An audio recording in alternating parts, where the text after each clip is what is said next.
రాజుల 2వ గ్రంథము అధ్యాయము 22 పరిశుద్ధ వచనములు 8 నుండి 13 మరియు అధ్యాయము 23 1 నుండి 3 వరకు. అంతటా ప్రధాన యాజకుడైన హిల్కియా యావే దేవాలయమున ధర్మశాస్త్ర గ్రంథమును కనుగొంటినని శాస్త్రి అయిన షాఫానుతో చెప్పాను. షాఫాను అతని యుద్ధ నుండి గ్రంథమునందుకొని చదివాను. అతడు రాజు నొద్దకు వెళ్ళి యాజకులు దేవాలయములోని సొమ్మును లెక్కించి మరమ్మత్తు చేయించు అధికారులకు ముట్ట చెప్పిరి.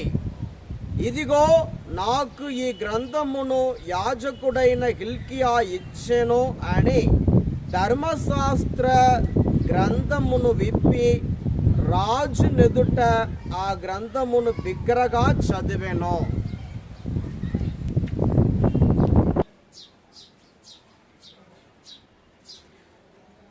ప్రవక్తి హుల్దాను సంప్రదించుట. ధర్మశాస్త్ర గ్రంథమును చదువుచున్నప్పుడు అందులో గల మాటలు వినినప్పుడు రాజు పశ్చాత్తాపముతో పట్టలు చించుకొనెను. యోషియా రాజు ప్రధాన యాజకుడగు హిల్కియాను షాఫాను కుమారుడగు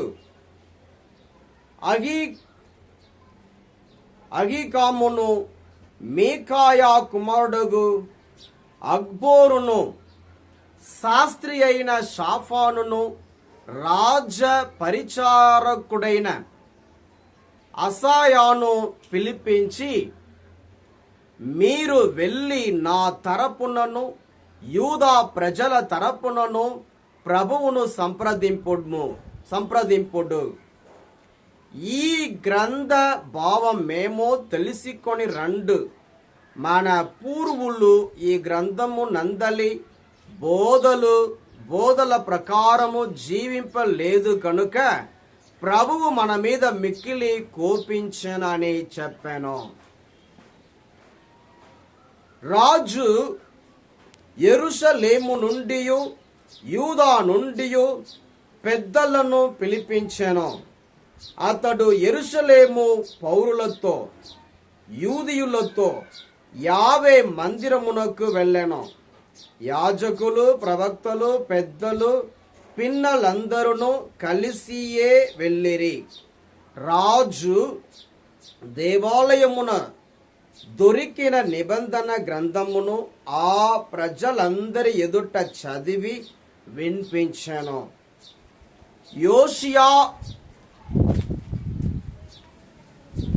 యోషియా స్తంభము నొద్ద నిలుచుండి ప్రభువు సన్నిధిని ఒడంబడిక చేసుకొనెను. అతడు ప్రభువునకు విధేయుడనైయుండుననియు ప్రభువు ఆజ్ఞలను పూర్ణ హృదయముతోను పూర్ణ ఆత్మతోను ఆ గ్రంథమున నిర్దేశించిన విధులన్నిటినీ అనుసరింతుననియు ప్రమాణము చేసెను. ప్రజలందరూ ఆ నిబంధనమునకు సమ్మతించిరి. ఇది ప్రభుని వాక్. సర్వేశ్వరునికి వందనములు. మత్తయి సువార్త అధ్యాయము 7 పరిశుద్ధ వచనములు 15 నుండి 20 వరకు. కపట ప్రవక్తలను గూర్చి జాగ్రత్త పడుడు. వారు లోపల క్రూరమైన తోడేలై ఉండి గొర్రెల చర్మము కప్పుకొని మీ యొద్దకు వచ్చెదరు. వారి క్రియలను బట్టి మీరు వారిని తెలిసికొందురు. ముళ్ళ పొదల నుండి ద్రాక్ష పండ్లు, తుప్పల నుండి అత్తి పండ్లు లభించునా? మంచి చెట్టు పండ్లను, చెడు చెట్టు చెడు పండ్లను ఇచ్చును. మంచి చెట్టు చెడు పండ్లను, చెడు చెట్టు మంచి పండ్లను ఇయ్యలేదు. మంచి పండ్ల నీయని ప్రతి చెట్టును నరికి మంటలో పడవేయుదురు.